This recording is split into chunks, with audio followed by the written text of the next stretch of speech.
Life is good. I just had a cup of coffee right here. I got my dear companion, Pepper, right here. Hey, Pepper, say hi to the camera. Say hi to the camera. She looks thrilled to be held right now, as you could probably tell. So I'm going to probably put her down. All right. Oh, God. All right. Well, let's see. If she gets into a lot of stuff, then I might have to put her in the other room. So here are my top 10 auto-buy authors.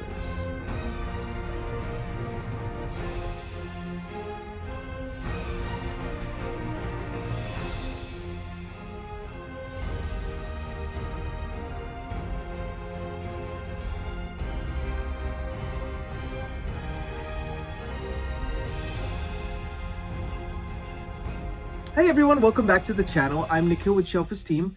I am finally caffeinated for the morning, so it feels pretty good.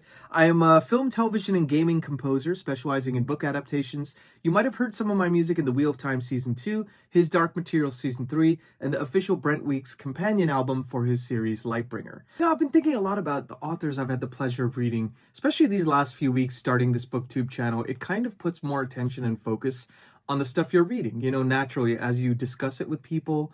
And as you open up a dialogue about the books you're reading or talking about what you want to read, you start thinking about, what are authors that are my favorite authors? Authors that I would buy anything of, anything that they release, I would buy. Authors I would consider auto-buy authors. There are 10 on this list. They're authors that maybe I've read for years. They might be my favorite authors. Hint, hint. If you know anything about this channel, you probably know one of the authors on this list. But there are other authors I've discovered very recently. There's even an author on here I've only read one book of, but I loved it so much, and I've started another book of theirs, and I already know I'm just going to buy everything of theirs because it's just that good.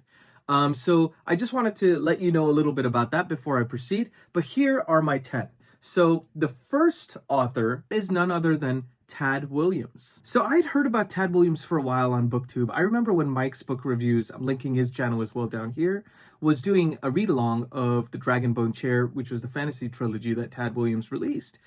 I was taken by that idea of reading those, but I've been reading so many fantasy trilogies and series, I wanted to break it up with something a little different. And I saw that Tad Williams had written a series called Otherland, which is very prescient, really, of the times now, where people live in virtual networks. There's a kid who goes missing, and his sister is trying to find him, and she has to go through this crazy virtual world.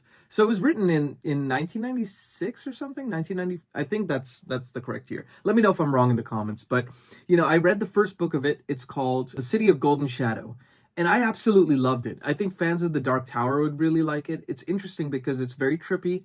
There's vignettes of different kind of stories that almost seem completely random, but they're all related by this Otherland place, this mythical place. So really almost disparate stories that are interweaved together, and there's kind of a convergence type of a thing. So this is not spoiler at all. This is just kind of what you would read on any back flap of the book. But I absolutely loved that book.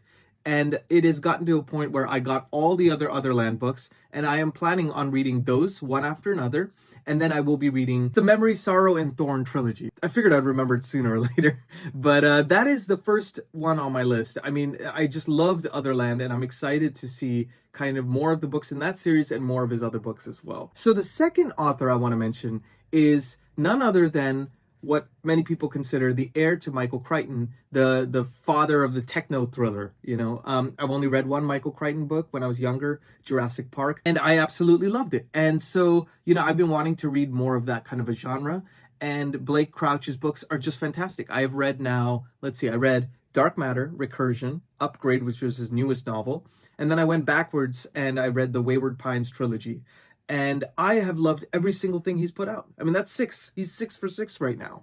So I absolutely am going to check out everything he puts out from now on. And I'm going to dig into his back catalog actually as well and check out more of his books. So I think if you really like fast-paced, he's the definition of page turner. I think if you saw page turner in any dictionary, his face would be right there, or his books would be right there alongside it. So highly recommend you check out Blake Crouch if you want something that is, sci-fi oriented, kind of like almost like a sci-fi thriller or something like that. I think you might really enjoy Blake Crouch. And shout out yet again to Mike's Book Reviews for recommending yet another author on my list. You're going to start to see that on many of these authors, by the way, just kind of putting it out there. So number 3 is none other than an author that I've been reading a lot of lately, and I'm very excited to kind of finish off his series actually. And my wife Linda, she was so taken by this guy's books that she read all 9 of them back to back in the span of like 2 weeks or something. She reads way faster than I could ever hope to aspire to, but it's always inspiring to see that. And that is none other than Joe Abercrombie, the author of the First Law universe. So for those of you who don't know or not familiar, this is kind of a morally gray, grim, dark kind of a series where the characters are extremely flawed. In any other novel or series, they would be considered the villains, and yet they do certain things that make you go, oh, but they're not 100% evil. So what does that make them? And it's just fascinating character work. I have finished 5 of the books now, the 6th one, Red Country, in June itself. So I'm looking forward to finishing up the 9.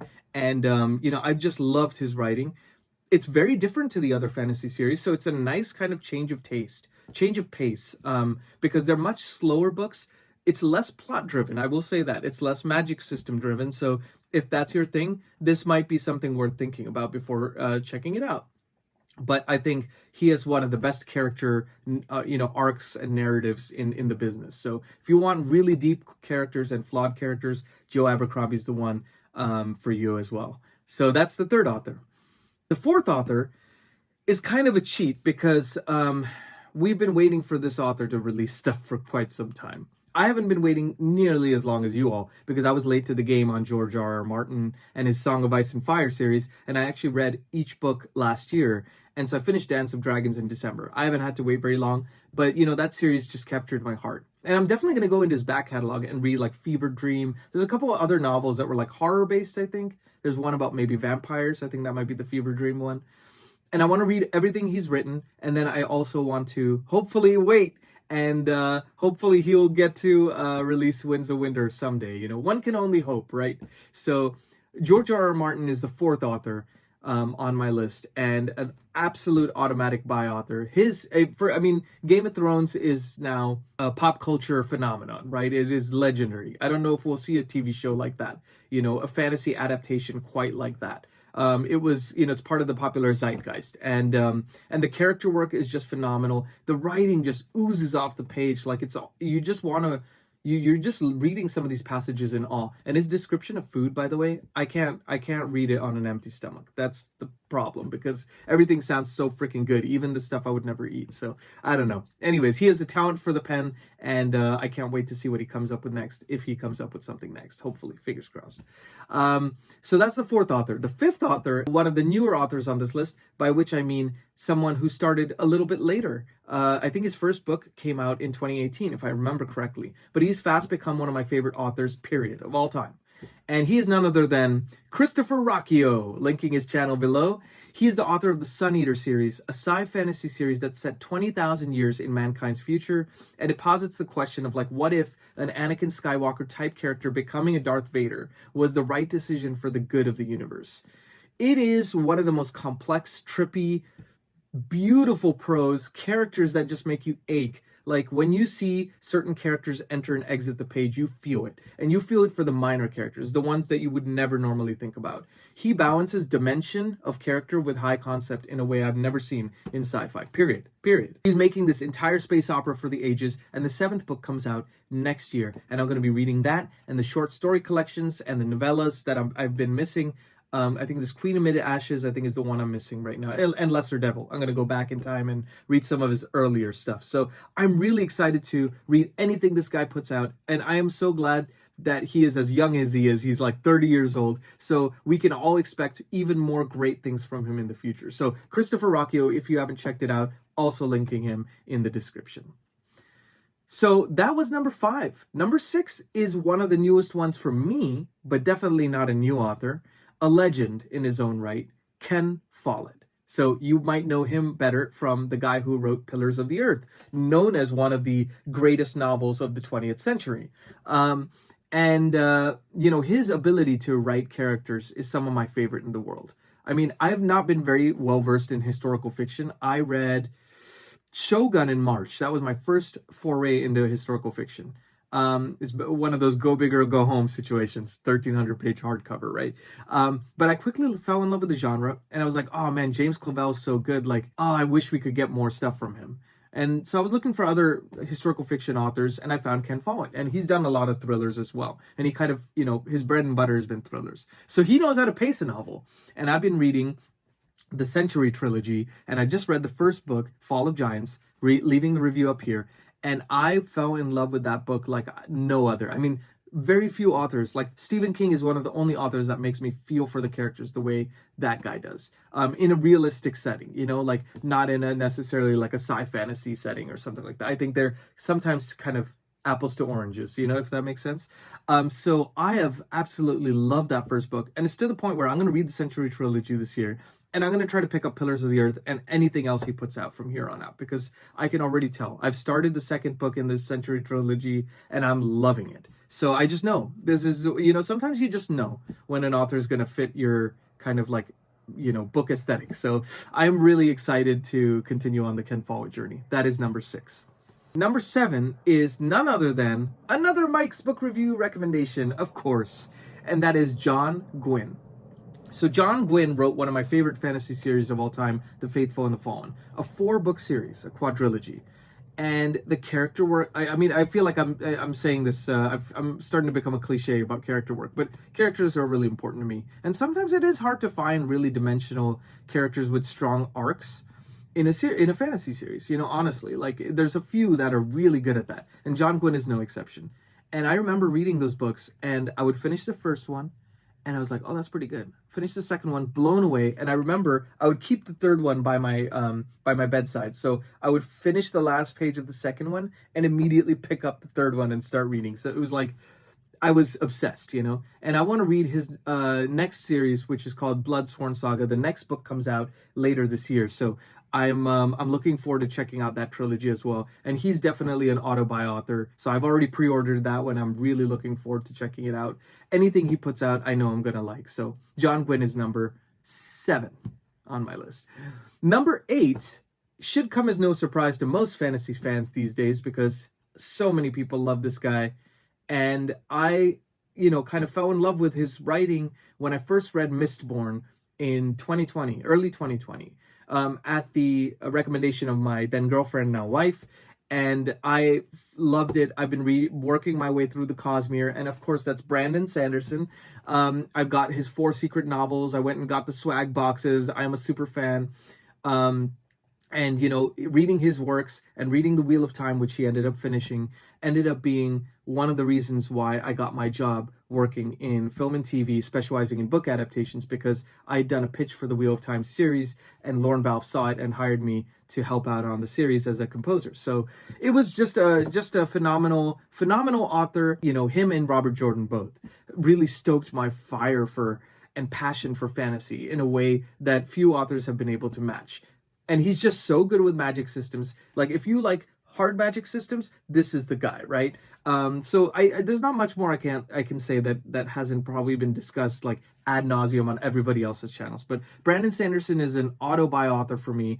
I'm looking forward to the 5th Stormlight book coming out later this year. And yeah, I'm just really looking forward to reading anything he puts out. Now, the only problem is he writes so fast, it's hard to read everything he puts out. But I'm going to try. So A for effort, right? So that is number 8. Number 9 should come as no surprise to anyone, of course, because he's my favorite author of all time. There's a bookshelf dedicated to the man right back there, and it is none other than Stephen King, right? So Stephen King has written like 70 novels, some odd novels or something. I'm working my way through all his books. He's written like 40, I've read about 44 so far. I read the newest one, You Like It Darker, that just came out May 21st, about, 2 weeks ago as of this recording. And, what can I say except he has gotten me to love reading when I was a teen. He got me to rediscover reading in my late 20s again. And his ability to write things that, he's known as the horror king, right? But his ability to write drama about marriages, about kids, in a way that makes you feel like it's so believable. A coming-of-age story that like no other author can touch for me. He's just the best at that. And he's like 75 years old. He puts out 1 to 2 books a year. So fantastic author. Not much more to say about that. But anyone who knows me even a little bit probably has heard about me gushing about Stephen King at some point. So, it comes with the territory with a Stephen King fan like myself. But Stephen King is number 9. Number 10 as an auto-buy author is someone I discovered recently, but man, I read Boy's Life, I read Swan Song, I've read Stinger, I've read like several of his books, Gone South, and I've just loved every single one. Of course, some more than others. Boy's Life and Swan Song are I think, his best books. And of course, I'm talking about none other than Robert McCammon.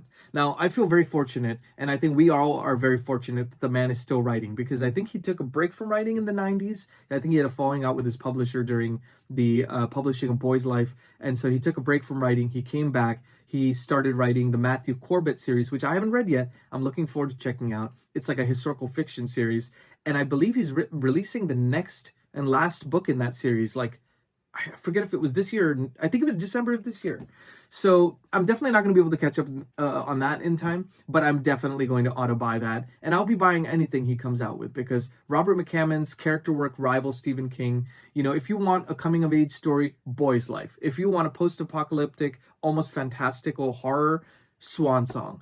If you want an alien invasion book, Stinger. If you want the weird, like, almost like kind of a wrongfully accused tale with like a hand that comes out of someone's chest for some reason, Gone South, you know? There's something for everyone with Robert McCammon. I really feel like I'm not doing him enough justice, because his ability to write in several different types of genres and make you instantly know it's him that's writing, that's putting pen to paper, is just like a skill, a mastery that you rarely see as an author. And, you know, I think Robert McCammon is criminally underrated. I feel, again, fortunate that Mike's Book Reviews had kind of reviewed him on the channel and got me to check out Boy's Life and Swan Song. So, you know, I'm trying to pass that forward to anyone I know. You know, I want to be an evangelical for Robert McCammon, because he is just that good. So he's an auto-buy author for me. I will definitely be checking out the Matthew Corbett series at some point. I'll keep you all posted when I do, because, you know, of course, read-alongs are always the best. I'm doing several right now, some friends of the channel as well. And so I want to read along more with you all. So leave it in the comments and let me know what you think of this list, this top 10 auto-buy authors list. And please like and subscribe if you're liking these videos. You know, I'm doing this purely for the love of the community. Community has given me so much. I've watched BookTube channels for years, and I want to give back in the form of my own thoughts on things, get recommendations from you all, create a community, and also be able to talk about my experience writing music on the adaptations for these book series. So that's going to be the gamut of this channel. So please like and subscribe if you're enjoying it. I'm Nikhil with Shelf-Esteem. Thank you so much for watching. Really appreciate you all. Please be good to yourselves. Please be good to each other. And I'll see you very soon. Take care.